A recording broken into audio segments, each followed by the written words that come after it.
So we're starting with two examples about the ratio test. And these are both pretty challenging, so I kept them for the second day on the ratio test. The first one is summation of n factorial over n to the n.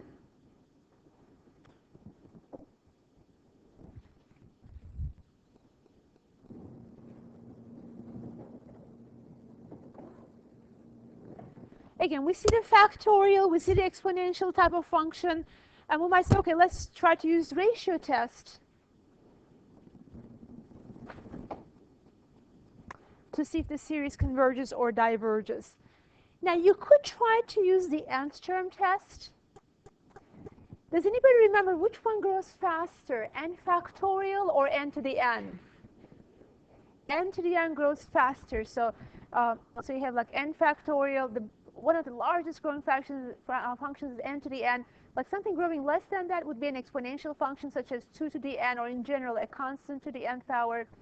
But it looks like this ratio is going to go to 0, so the nth term test is inconclusive. We've got to do something more, and we're going to use the ratio test, basically. Okay? Based on the ratio test, we need to form limit as n goes to infinity of a sub n plus 1 over a sub n. Okay, so let's take a sub n plus 1. And from last time, we learned that you would need to replace every n with n plus 1 to get your a sub n plus 1, right? So every n will be replaced with n plus 1.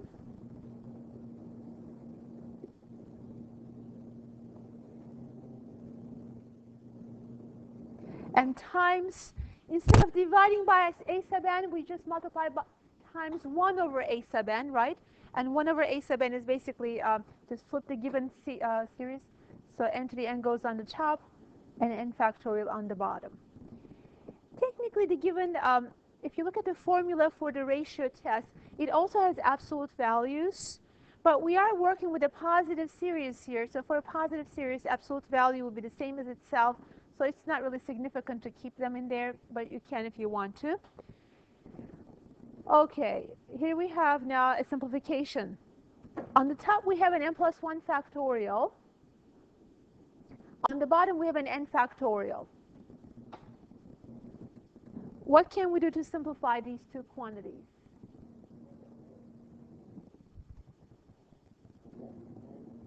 Right, write out the n plus 1 factorial as n plus 1 times n and below, which is n factorial, right? And the bottom is already n factorial. So when we look at these two quantities here, what will they leave behind? When you simplify those two, you will just have an n plus 1 on the top, right? Just an n plus 1 remaining. Okay. Okay, now let's look at these two quantities. Those two don't have an obvious simplification. So what I'm going to do is I'm going to rewrite them. On the top, we have n to the n. On the bottom, I'm going to rewrite that. n plus 1 to the n plus 1. It seems like a really complicated expression. Could I write it like this? n plus 1 to the n times what? Perfect. Joshua's suggestion is right. Times n plus 1 to the first power. And we don't even need to bother putting the first power because it's understood, right? So I rewrote n plus 1 to the n plus 1 a little bit differently. So now do you see a cancellation there? Exactly. The n plus 1s now can be removed. Still, we have something that doesn't look that obvious. So we have limit as n goes to infinity of n to the n over n plus 1 to the n. But one thing I noticed there is that they both had the same power, right? They had the same power. So could I put them under one ratio and to that power n? Could we do that? Yeah. We can, right? Because they have the same power. So write this as n over n plus 1 in quantity, all together to the nth power. N over n plus 1 all together to the nth power. Okay. Still, this limit is not that obvious because if you look at the inner portion, n over n plus 1, that goes to 1. If you look at the outer portion, the power, that goes to infinity, and 1 to the infinity is indeterminate. Bottom is approaching to 1, the top is approaching to infinity. Now, you may not recall, but this was actually the last problem on one of your group activities. The very first one in group activity, like what is it, 9.1? If you have it with you, can you check that one and see what answer you got there? And I have an easy way to recognize it, not referring to a group activity or anything like that.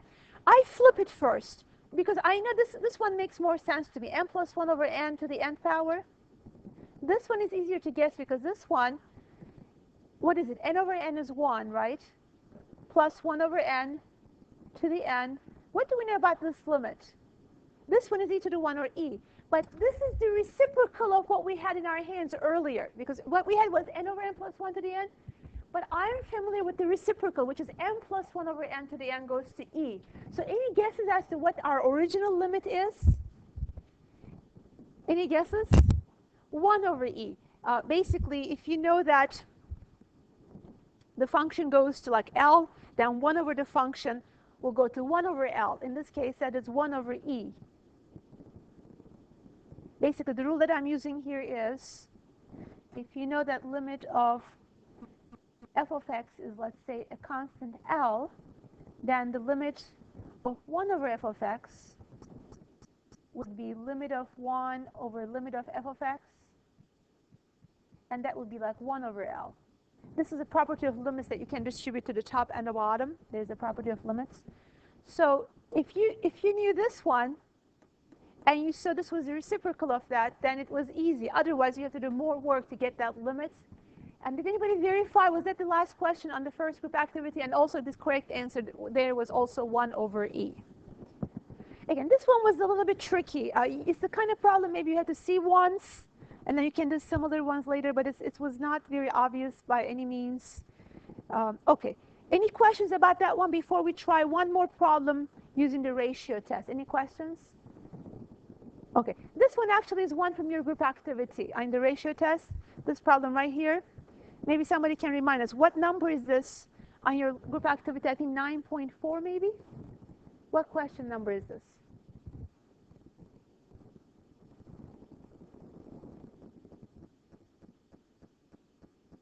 Number 8? Okay, this one is also really tricky, so I want to be able to give you an example that involves a 2n factorial, so I'm going to do this one. And again, we see the factorials, we know we should be using the ratio test. At least that would be always a good first try. We're going to use the ratio test, which tells us take the limit as n goes to infinity of a sub n plus 1 over a sub n. Okay, now that's going to be a mess in this case. Let's just be very, very careful.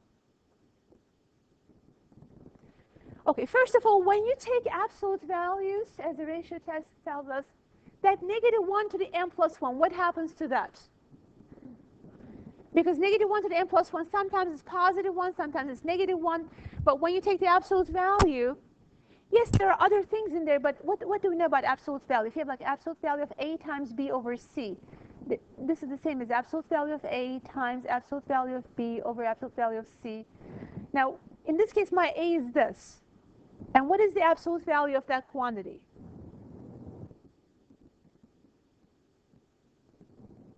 That quantity is always negative 1 or positive 1, right? So its absolute value is always going to be what? Positive 1, exactly. So that part pretty much disappears. I won't even bother writing that part down. Take the rest of the problem, and let's start with a sub n plus 1. So replace every n with n plus 1. So we'll have n plus 1 factorial quantity squared. I might as well just write it like this. Square means multiplied by itself, right? Okay. Divided by 2n factorial, but replace the n with n plus 1. What would we end up with there? See, you have 2 times, exactly, Gracie, 2n plus 2 factorial. So if we replace n with n plus 1, we're going to end up with 2n plus 2 factorial on the bottom. Now remember, we do times 1 over a sub n. That's what I will do next. Times 1 over a sub n. So flip it. So you have 2n factorial on the top and n factorial square on the bottom. But as I'm writing that down, again, square means multiply by itself. So instead of saying n factorial squared, I put down n factorial times n factorial. Okay, hopefully there's going to be a lot of cancellations here. Let's see. The n plus 1 factorials with the n factorial. What do they, each one of those leave behind?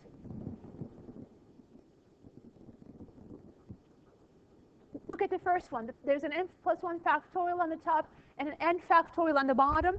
So what would that leave behind? Because each one of these is what? N plus 1 times n and below, which can be written as like this, right? Same for this. N plus 1 times n minus 1, etc. But that means just n and below. So the n plus 1s now cancel. Excuse me, I did the wrong thing. The n factorials cancel. Okay. So what are we left with on the top?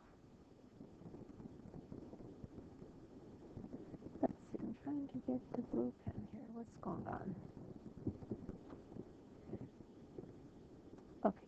So we get limit as n goes to infinity of, on the top we're going to have n plus 1 times n plus 1, which I can put like this in abbreviated form. The n factorials had already canceled away. So my pen tool is acting up today. Okay. So how about that 2n plus 2 factorial versus 2n factorial? So let's start writing out 2n plus 2 factorial. So that's 2n plus 2 times what?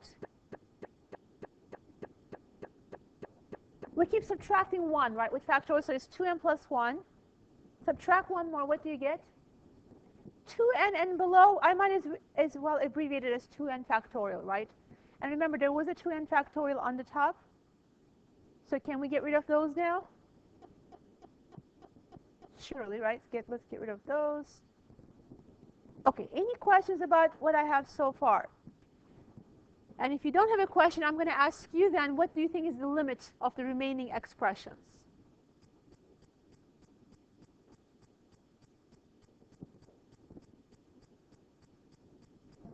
Right, Chris suggested 1/4. Would you all agree with that? Because the degree of the top equals to the degree of the bottom, right? And look at the, on the top, if you were to expand it out. And the nice thing is we don't even have to multiply anything out. Because the moment you realize the top one is going to have an n squared, the bottom one is going to have a 4n squared, we don't even care about the other terms. All we know is that they will be lesser degree terms.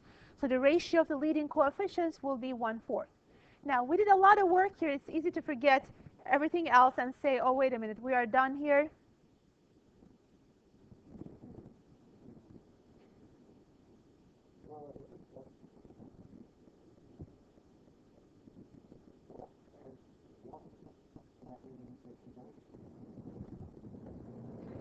It is less than 1, so let's follow through with the ratio test, and we should conclude that the given series actually converges.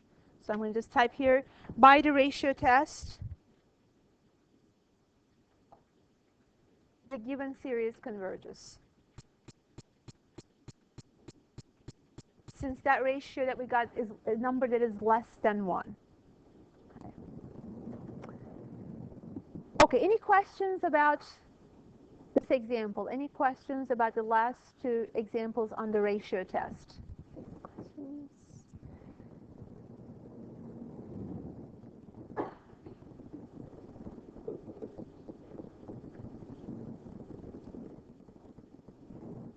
Okay, it looks like my pen tool is not working. I'm going to take a few moments to tune that up. Let me just stop the recording.